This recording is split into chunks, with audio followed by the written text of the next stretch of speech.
اس سے ہے تعصب۔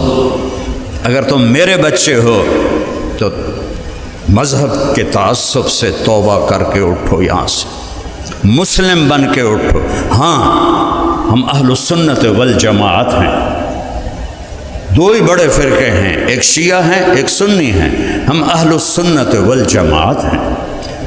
ہم ابو حنیفہ رحمہ اللہ کی تحقیق کو بہتر مانتے ہیں، یہ نہیں کہتے کہ بس یہی ہے۔ آج کل کے تو حنفی کہتے ہیں بھائی یہی ٹھیک ہے، باقی ٹھیک ہے ہی کوئی نہیں، ہم ہی ٹھیک ہیں باقی کوئی بھی ٹھیک نہیں۔ جہالت ہے،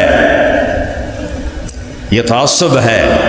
اور بر صغیر میں علماء دیوبند نے جو ابو حنیفہ رحمہ اللہ کی وضاحت کی ہے اور دین کی تشریح جو انہوں نے کی ہے، ہم اس کو زیادہ صحیح مانتے ہیں۔ باقیوں کو بھی مسلمان سمجھتے ہیں، ان سے پیار کرتے ہیں، ان سے ہاتھ ملاتے ہیں، ان سے نفرت نہیں کرتے۔ اگر میرے بچے ہو تو اللہ کا واسطہ کبھی کسی سے نفرت نہ کرنا، نہ مذہب کے نام پر، نہ قوم کے نام پر، نہ زبان کے نام پر، نہ رشتہ داری کے جھگڑوں کے نام پر، نہ جائیداد کے نام پر۔ اس کو نفرت سے پاک کر دو۔ موٹر وے نہیں بنا تھا، میں لاہور رائمنڈ سے گھر جا رہا تھا، کسوال عصر کا وقت ہو گیا، میں نے گاڑی روکی، میں خود چلاتا تھا اس وقت، گاڑی روکی، سامنے مسجد تھی، مسجد کے ساتھ 4 نوجوان کھڑے تھے سبز پگڑیوں والے، اب تو انہوں نے سفید بنا لیے، سبز پگڑیوں والے۔ میں نے کہا عزیزو السلام علیکم، مجھے دیکھنا سارے،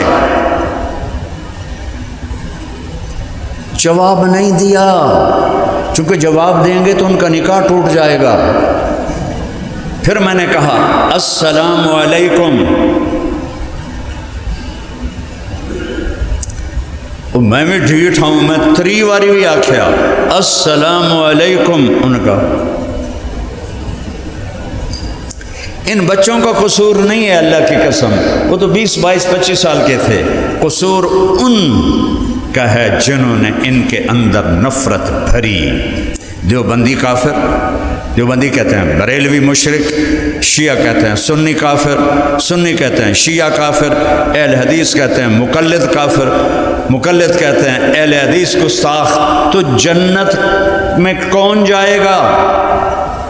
اور میں پوری دنیا پھرا ہوں، ایسا مذہبی تعصب میں نے کہیں نہیں دیکھا، اللہ کی قسم کھا کے کہتا ہوں۔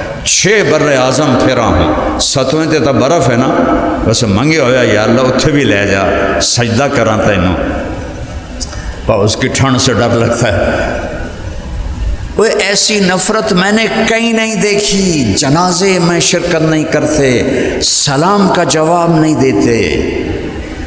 یہ صرف ہندوستان پاکستان ہے، بنگلہ دیش اس سے بچا ہوا ہے۔ بنگلہ دیش میں 20 دفعہ گیا ہوں، سارا پھرا ہوں، یہ نفرت کوئی نہیں ہے۔ تو میرے بچے ہو تو مسلم بن کے رہنا، تعصب سے پاک رہنا، سب کے لیے باہیں پھیلانا۔